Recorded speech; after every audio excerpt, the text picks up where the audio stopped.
नमः संस्कृताय। तो हम लोगों ने गुण संधि पढ़ लिया। अब अच संधि में तीसरा संधि हमारा है यण संधि, उसको हम लोग देखेंगे। यण संधि,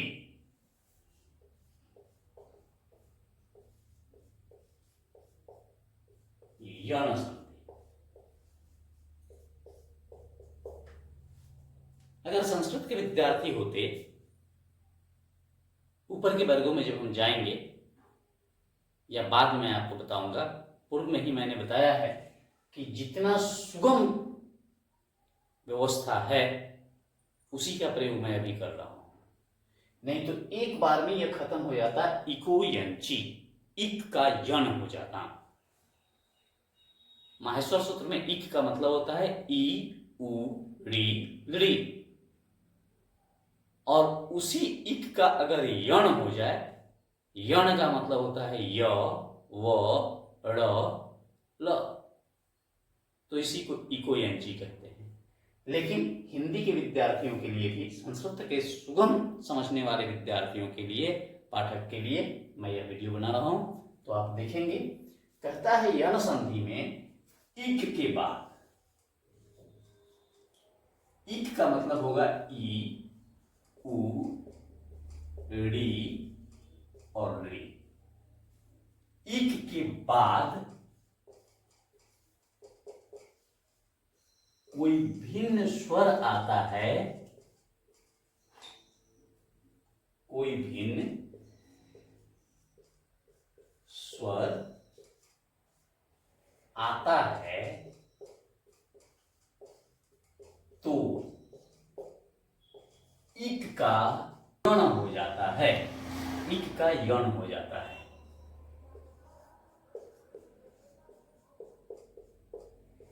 हो जाता है जैसे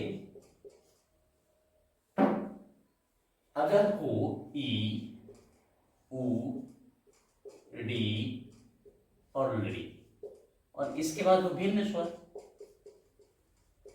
भिन्न स्वर हो, यानी ई के बाद ई नहीं होना चाहिए, उ के बाद उ नहीं होना चाहिए, री के बाद री और लड़ी के बाद लड़ी नहीं होना चाहिए। इसके अतिरिक्त हो ई के बाद य हो जाए, आ हो जाए, ऐसा करके उ हो जाए, नहीं तो फिर दीर्घ संधि हो जाएगा। इसीलिए कहता है, तब क्या करेंगे हम, इक का यण कर देंगे। यण का मतलब ई के लिए य लिखना पड़ेगा, उ के लिए व लिखना पड़ेगा, री के लिए र लिखना पड़ेगा और लड़ी के लिए ल। यही तो है संधि। ये देखिए हलंत लगेगा इसमें। कैसे होगा सो देखेंगे। इति, आदि, देखिए यहां ई निकल गया इसमें से, ई जब निकल गया तो अर्ध अ अर्ध त हमारे पास बच गए, और ई के बाद क्या है, भिन्न स्वर है, माने ई के बाद ई नहीं है, ई के बाद ई नहीं है, तो ई के लिए क्या कहता है लिखने के लिए, य। तो इसको काटेंगे और यहां होगा य।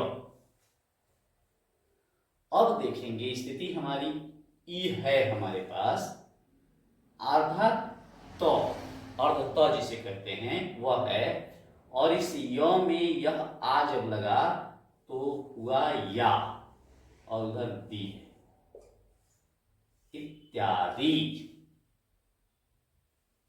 अति, अंत। देखेंगे यहां ई है, और ई जब निकाल दीजिएगा तो क्या बचेगा, अर्ध तो कट गया, और इधर क्या है, भिन्न स्वर है, ई के बाद ई नहीं है, तो ई के लिए क्या कीजिएगा, य लिखना पड़ेगा।